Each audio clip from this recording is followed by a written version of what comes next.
على أعتاب مجد جديد يقف أسود الأطلس أمام لحظة فارقة في تاريخ كؤوس العالم. خطوة واحدة تفصلهم عن حسم التأهل. مباراة أخيرة أمام منتخب هايتي تبدو في المتناول، لكن خلف الستار يدور صراع عقول معقد لا يتعلق بالعبور فقط، بل بالخريطة الكاملة للمونديال. في أروقة الجماهير وبالمقاهي الرياضية هناك سؤال يتردد بقوة ويزرع انقساما حقيقيا: هل من مصلحة المنتخب المغربي أن يقاتل من أجل صدارة المجموعة، أم أن المركز الثاني قد يكون الهدية السرية التي تفتح طريق الحلم نحو أدوار متقدمة؟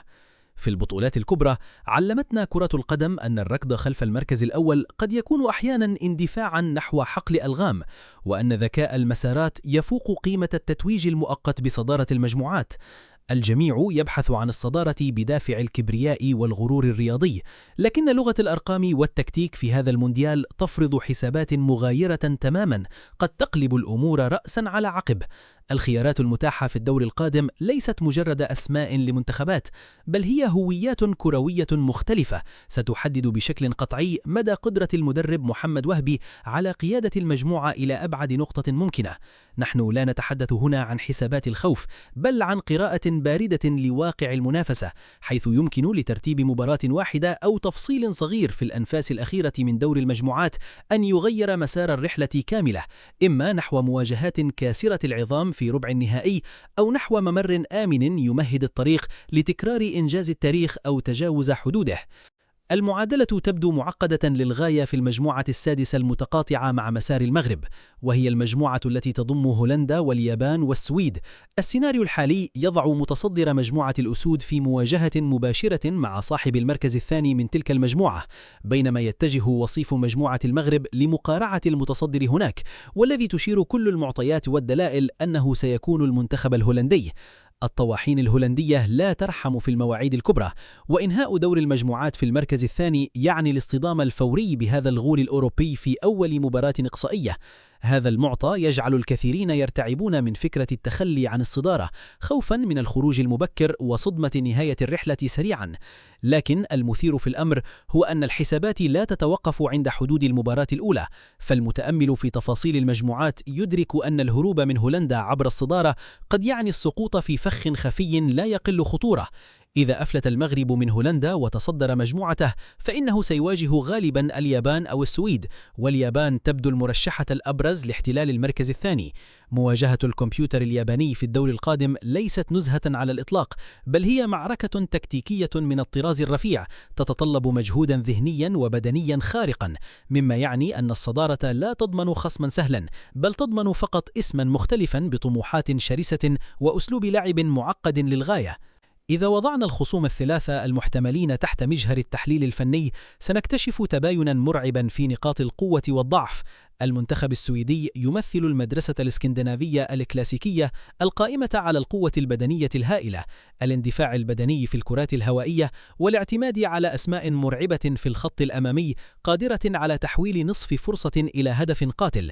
الدفاع السويدي يعاني بشكل واضح عندما يواجه فرقا تمتلك عناصر تمتاز بالسرعة والمهارة والقدرة على الاختراق بين الخطوط، وهو ما ظهر جليا في تعثراتهم الأخيرة. الأسلوب المغربي الحالي المعتمد على التحولات السريعة والمهارات الفردية العالية في المساحات الضيقة يمتلك كل المقومات التكتيكية لتفكيك الدفاع السويدي وإظهار عيوبه، مما يجعل السويد الخصم المفضل والأكثر راحة للأسود على الورق. على الجانب الآخر يقف المنتخب الياباني ككتلة تكتيكية صلبة ومنظمة إلى أقصى الحدود.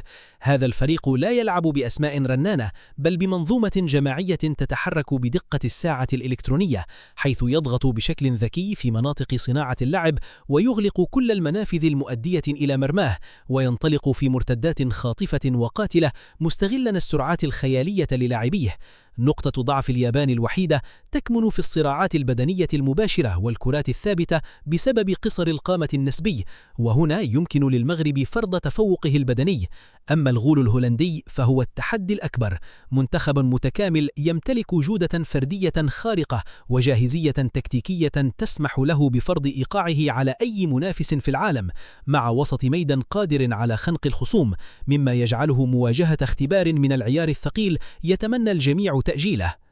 التاريخ القريب للأسود الأطلس يمنحنا إشارات واضحة حول الهوية التكتيكية المفضلة للفريق، فالمنتخب المغربي أثبت في مواجهاته الكبرى الأخيرة، خاصة ضد قوى عظمى مثل البرازيل أو في الاختبارات الأوروبية الصارمة مثل اسكتلندا، أنه يمتلك شخصية قوية فوق أرضية الميدان، ولا يعاني إطلاقا أمام الفرق التي تفتح اللعب وتقدم كرة تقنية ونظيفة. اللاعبون يبنون اللعب بثقة ويمتلكون الشجاعة لفرض أسلوبهم والضغط العالي دون مركب نقص.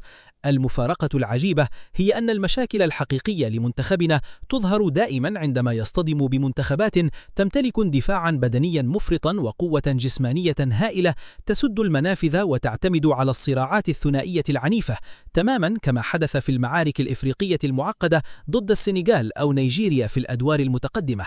هذا التحليل الفني يقودنا لاستنتاج مثير: مواجهة منتخب مثل هولندا برغم جودته الفردية المرعبة قد تكون تكتيكيا وكرويا أكثر ملائمة لأسلوب لعب المغرب من مواجهة فرق تعتمد على التنظيم الدفاعي المغلق والركض المتواصل ل120 دقيقة كاليابان. هولندا تلعب كرة قدم هجومية ومفتوحة، تترك مساحات واضحة وراء أظهرتها الدفاعية عند الاندفاع، وهي مساحات تمثل أرضا خصبة للأجنحة المغربية السريعة لصناعة الفارق وإحداث الصدمة. بناء على ذلك، فإن الخوف من الأسماء قد يعمي عنا الحقيقة أن بعض المدارس الكروية الكبرى تمنحنا فرصة أكبر للمنافسة مقارنة بفرق متوسطة لكنها مزعجة تكتيكيا وبدنيا. دعونا الآن نرفع الستار عن الخريطة الكاملة للمونديال ونستعرض السيناريو الأول. ماذا يحدث لو دخل المغرب بعقلية الانتصارات المطلقة وتصدر مجموعته؟ الفوز بالصدارة يمنح شحنة معنوية هائلة ويرسل رسالة رعب للمنافسين، لكنه يفتح بابا نحو ممر إقصائي مظلم ومليء بالعمالقة. بعد تجاوز الدور الأول بنجاح، سيجد المنتخب نفسه مجبرا في دور 16 على مواجهة الفائز من معركة طاحنة تجمع بين وصيف المجموعة الخامسة ووصيف المجموعة التاسعة. التوقعات الحالية تشير إلى أن هذا المسار سيضع الأسود في مواجهة مباشرة مع منتخبات من عيار فرنسا المتجددة أو النرويج المدمرة أو حتى السنغال في داربي إفريقي ثأري يحمل الكثير من الضغوط النفسية. وحتى لو تمكن الأسود من عبور هذا الدور التاريخي والوصول إلى الربع النهائي، فإن المكافأة التي تنتظرهم في مسار الصدارة لن تكون سوى الاصطدام المباشر بمنتخب الأرجنتين المرشح الدائم فوق العادة لحمل اللقب، أو قوى تقليدية كبرى مثل بلجيكا. هذا المسار يعني باختصار أن تصدر المجموعة سيجبر المغرب على خوض مباريات نهائية متتالية دون التقاط الأنفاس، حيث يتطلب العبور إلى المربع الذهبي إطاحة ببلدين من عمالقة الصف الأول في أوروبا وأمريكا الجنوبية، وهو استنزاف بدني وذهني قد يقضي على حظوظ الفريق في الأمتار الأخيرة من البطولة. في المقابل، يظهر السيناريو الثاني كخطة بديلة فائقة الذكاء تعتمد على ممر سري آمن تحسب فيه الخطوات بدقة تكتيكية صارمة.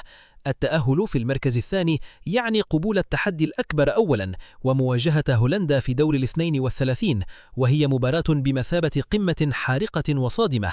لكن الميزة الكبرى تكمن فيما بعد هذا اللقاء، ففي حال نجاح الأسود في إحداث المفاجأة وإسقاط الطواحين، سيفتح لهم قدر بابا نحو دور 16 أكثر مرونة وسهولة على الورق، حيث سينتظرهم مواجهة ضد وصيف المجموعة الأولى أو الثانية، وهي مجموعات تضم فرقا تعاني من مشاكل واضحة هذا الموسم ككندا وسويسرا أو كوريا الجنوبية.